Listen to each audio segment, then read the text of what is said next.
Hello, my name's Jamie Brown and welcome to the Great Geordie Songbook. The Great Geordie Songbook, Episode 6, The Lambton Worm. Yes, welcome to another instalment of the Great Geordie Songbook, where we tiptoe our way through the tunes that make the North East what it is, one song at a time. And this week, it's a big one. It's a very big one. It's the Lambton Worm. Oh, Geordie, what's the crack? So, The Tale of the Lambton Worm, the song as we know it, was written by C.M. Lumain in 1867. Now, Clarence Mather Lumain wrote the song originally for a pantomime that was due to be performed at the Tyne Theatre and Opera House. Now, since then, it has become a local anthem and has been recognised in the Folk Index, the Roud Folk Index. So it's a bit of an anomaly in the sense that I don't think there are that many songs that were written for pantomimes in Newcastle that have become part of the Roud Folk Index. Now, Clarence Lumain wrote the song in 1867, but the legend that inspired it is centuries older. People say that it was around the 14th century that this idea of the legend of a worm with a Y, which is a dragon serpent-like creature, appeared in folklore around the northeast and around the rest of the world. Now, whilst the legend itself is centuries old, this version, which puts John Lambton at the centre of the story, came around in the 19th century. Now, John Lambton, who was an heir to the Lambton estate, decided to skip church one Sunday and go fishing in the River Wear. Not catching anything, he cursed the river, at which point he catches a worm, or something that is eel-like. Whatever way you look at it, it is described as ugly. John can't be bothered to carry it home, so he throws it down a well and forgets about it.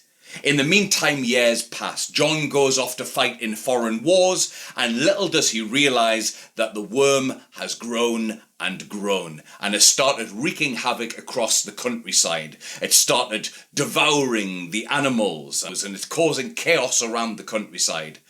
When John returns, he decides to take it upon himself to get rid of the worm. So he goes to visit a wise woman who says that he needs to get a suit of armour covered in spikes, and then when the worm tries to close itself around John, it will be impaled on the spikes, giving John the opportunity to cut it into bits and let it float away down the river so that it can't regenerate, which is one of its powers. There is a stipulation at the end which says that John, upon seeing the next living thing, must kill it. However, the thing that he sees next is his father. He decides not to kill his father and kills one of the family dogs instead. But because he hasn't carried out the instructions to the letter, their household is cursed for 9 generations. Now, John Lambton was an heir to the Lambton estate and he became the first Lord of Durham. In fact, William Henry Lambton, his father, was a politician and activist, and one of the things that he wanted to do was to make sure that the House of Commons was more diverse, and firmly believed that anybody who wasn't a criminal or insane should have a right to vote in the elections. So something of a real-life hero. Whereas John Lambton himself, although he did join the army, wasn't so fond of the foreign wars that were described in the song and decided to leave because the military wasn't for him, which is telling in itself. Now, Clarence M. Lumain, for all that there isn't a lot known about him, we know that he was a performer and a librettist. He performed in Gilbert and Sullivan, and then he moved to Australia. Apart from that, we don't know too much about him, really. He certainly isn't a Tyneside, household name by any stretch of the imagination. But what's it about? So the song itself is a ballad telling the story of the legend, and it uses the Wearside dialect to great effect, to exaggerate the look of the worm and to really bring out the comedy of the story. And it has a great chorus, which has contributed to its longevity, because whether you're young or old, you can join in with it on any occasion. It's "Wisht lads had you gobs, I'll tell yous all an awful story. Wisht lads had you gobs, and I'll tell you about the worm."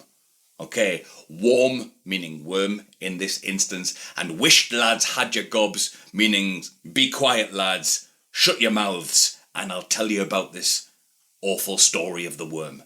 Another part of the reason that Northeasterners have taken it to their hearts is because it uses that dialect, that wished lads had your gobs. There's a real sense of ownership because it isn't just something that can be sung anywhere in any accent, because the dialect in this particular song is what makes it so memorable and makes it so unique. Another interesting thing is it's this song that actually popularised the idea that the worm wrapped itself around Penshaw Hill rather than Worm Hill, which is nearby in Fatfield. Funnily enough, it was during COVID that I did a spin on the Lambton worm. It was called Boris and the Jorm. Jorm as in germ, as in COVID. And at the time, we'd all been told to stay away from certain places. Theatres, shops, bars were closed, and there was things on the news of Boris shaking hands with people and, not wearing a mask where he should be and being Boris. And he ended up catching it himself and had his near-death experience, if that's what you believe, or one of the other conspiracies. It went... Boris Hoard, there was a Jorm what come from lands afar, so like a flash he closed up all schools, theatres, shops and bars. But then he went run shaking hands with all folks wishing well, till the stupid looking bugger caught the sudden Jorm he sell. Wished lads had you gobs, I tell yous all an awful story. Wished lads had you gobs about Boris and the Jorm. And it went on to talk about Matt Hancock and, all the other calamities that there were. I'll pop a link to it on here if you want to listen to it in full. But yeah, bit of fun if you like that kind of satire.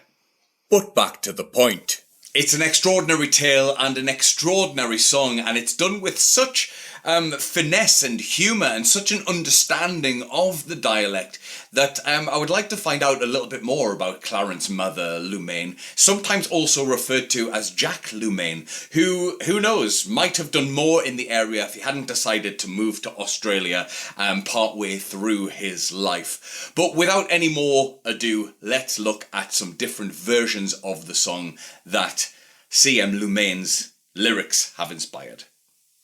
Why, let's hear it then.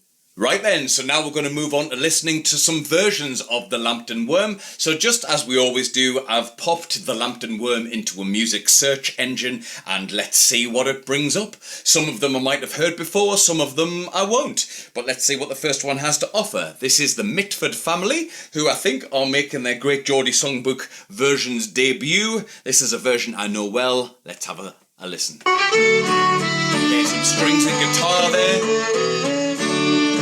Sunday morning, Lambton went bouncing along in the weir and catched a fish upon his heel. He thought looked very queer, but what the kind of fish it was, young Lambton couldn't tell.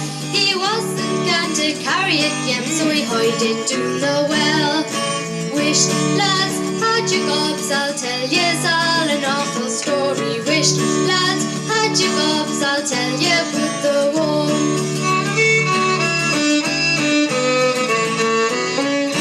Okay, so bounces along. It's got a youthful voice in a really high register, which gives it that children's folk tale sort of vibe.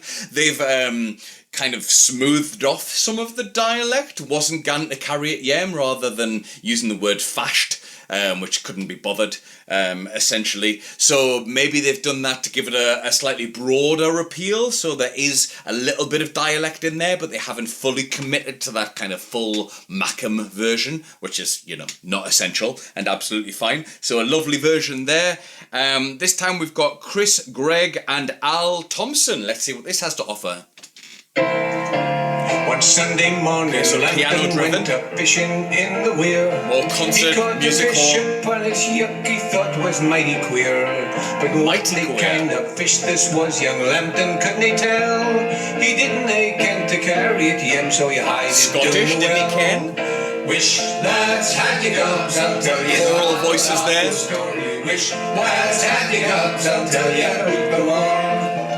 Lovely. So that one has a vampy sort of music hall kind of vibe to it, and bringing those extra voices in the chorus. You can imagine, because the chorus is the same throughout, you can imagine big halls or pubs of people joining in with that, and it has become a little bit iconic in its own right. So another lovely version there, different from that start one.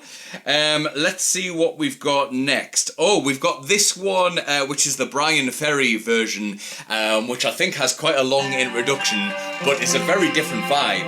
So we've got this kind of folk rock, bit of harmonica coming in, but we've got that guitar, and then that drums. One Sunday morning, Lambton went fishing in the weir. He catched a fish upon his hook. He thought it very queer. Kind of very cool version. What kind of fish it was, young Lambton couldn't tell. He couldn't be fashed to carry it yams or hide it down the well. Wish lads had your guts. Nice. It's got that sort of driving, Wish lads had your guts. sort of soft rock almost. Nice. Do you know what? Traditional songs done in a way where people just take complete ownership, they can be a little bit hit and miss, but I always admire somebody who goes, I want to tell this version of the story and I want to do it my way, and they just go, right, let's do it like this. So great version, like a folk soft rock kind of thing with that sort of male kind of chanting choir and that driven "Wish lads had your gobs." Brilliant, lovely version.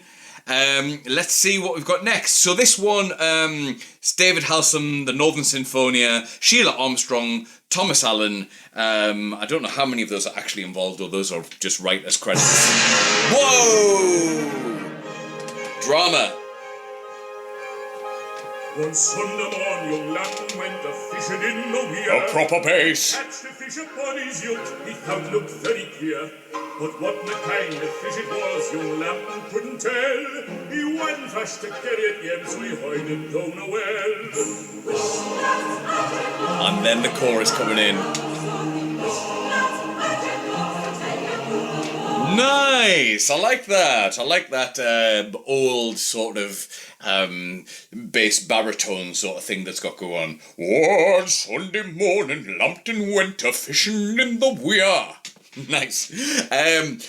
Wow, what a start as well. That big clash coming into it. The drama. Northern Sinfonia are so great at doing that. We heard it with Bladen Races, where you almost had this image of the kind of bus on its way and people almost hanging onto the sides, you know. Such was the chaos on the bus. And that dramatic clash straight in. I would like to see how that one develops. Let's do one more. This is Sons of Northumbria, the Lambton Worm. Sons of Northumbria tend to do sort of more upbeat, heavier, almost rock sort of versions. Let's see what this one is like. Okay. Little guitar intro. Nice. Okay, so very driven. Get the drums in there.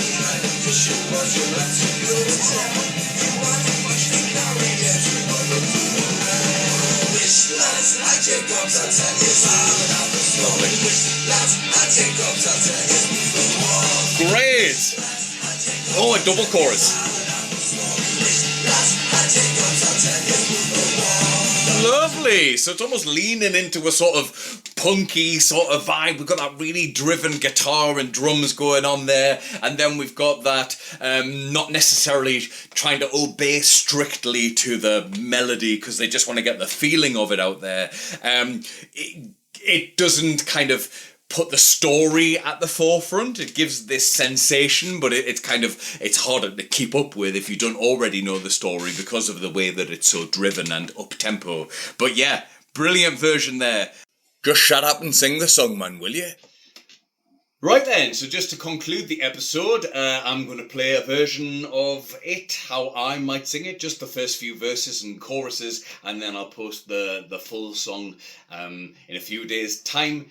It's not a song that I know particularly well, but this is The Lambton Worm. One Sunday morning, Lambton went a-fishing in the weir. He catched a fish upon his hook, he thought looked very clear. And what a kind of fish it was, young Lambton couldn't tell. And he wasn't fast to carry it yet, so he hid it down the well. Wish lads had you gobs, I tell yous all an awful story. Wish lads had you gobs, I'll tell you about the war.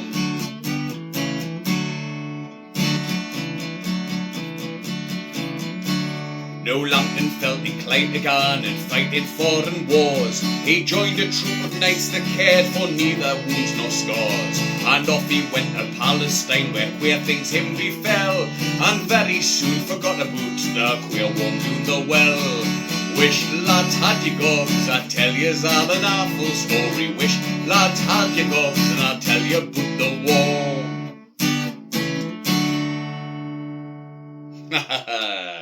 Few little dodgy bits in there, but I will do a clean version and I will post it online in the next few days. I hope you've enjoyed this episode of the Great Geordie Songbook. If you have done, then like, subscribe, share, and yes, we'll be back very soon with another song. Until then, gan canny. Zero. We hope that you've enjoyed this episode of the Great Geordie Songbook. If you have done, then please spread the word. We are at Great Geordie Songbook on all social media channels. And if you are in a position to donate to continue the work that we're doing, then you'll find out how to do so on the associated social media pages. Gan canny.